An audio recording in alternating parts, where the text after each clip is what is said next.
ಓರ್ವ friends cultural association ವತಿಯಿಂದ ದಿವಂಗತ ಆರ್ ಪೈ ಸ್ಮರಣಾರ್ಥ 42ನೇ ಯುಎಸ್ಸಿಎ ಟ್ರೋಫಿ ಟೆನ್ನಿಸ್ ಬಾಲ್ ಕ್ರಿಕೆಟ್ ಪಂದ್ಯಾಟ ನಡೆಯುತ್ತಿದೆ. ನಗರದ ಉರ್ವ ಮೈದಾನದಲ್ಲಿ ಜನವರಿ 13ರಿಂದ ಆರಂಭಗೊಂಡು ಪಂದ್ಯಾಟ ಫೆಬ್ರವರಿ 10ರ ತನಕ ನಡೆಯಲಿದೆ. ಇನ್ನು ಫೈನಲ್ ಪಂದ್ಯಾಟವು ಫೆಬ್ರವರಿ 17ರಂದು ಜರುಗಲಿದೆ. ಈಗಾಗಲೇ 32 ಅರ್ಹತಾ ತಂಡ ಹಾಗೂ 32 ಆಯ್ದ ತಂಡಗಳು ಭಾಗವಹಿಸಿದೆ. ಇನ್ನು ಸೋಮವಾರದಂದು ನಡೆದ ಕ್ರಿಕೆಟ್ನ ಮೊದಲ ಪಂದ್ಯಾಟದಲ್ಲಿ ಶ್ರೀರಾಮ ಮುಲ್ಲಕಾಡು ವಿರುದ್ಧ ಆದಿಶಕ್ತಿ 18 ರನ್ಗಳ ಅಂತರದಿಂದ ಜಯಶಾಲಿಯಾಗಿದೆ. ಎರಡನೇ ಪಂದ್ಯಾಟದಲ್ಲಿ ಯಂಗ್ ಫ್ರೆಂಡ್ಸ್ ಜಪ್ಪನ್ನ ಯೂತ್ ಫ್ರೆಂಡ್ಸ್ 2 ವಿಕೆಟ್ಗಳ ಅಂತರದಲ್ಲಿ ಪರಾಭವಗೊಳಿಸಿದೆ.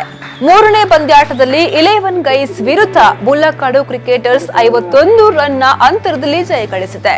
ನಾಲ್ಕನೇ ಪಂದ್ಯಾಟದಲ್ಲಿ ನ್ಯೂ ಸ್ಟಾರ್ ಬಪ್ಪಲ್ ತಂಡವನ್ನ ಕಲ್ಲಕಂಡ ಕ್ರಿಕೆಟರ್ಸ್ 3 ವಿಕೆಟ್ಗಳ ಅಂತರದಲ್ಲಿ ಪರಾಭವಗೊಳಿಸಿದೆ.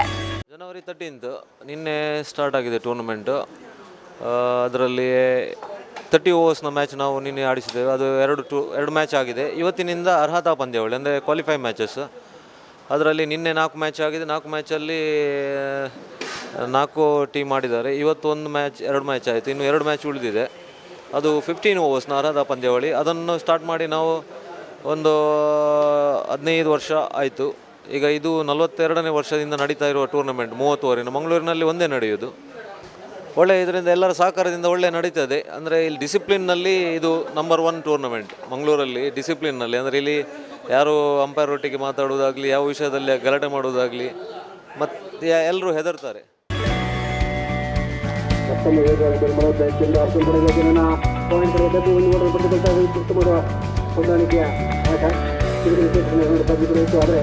ಮತ್ತೊಮ್ಮೆ ಆಡ್ಕೊಂಡು ಬಹಳ ಅಗಲವಾಕೊಂಡು ಮತ್ತೊಮ್ಮೆ ವೇಗವಾಗಿ ಗುರು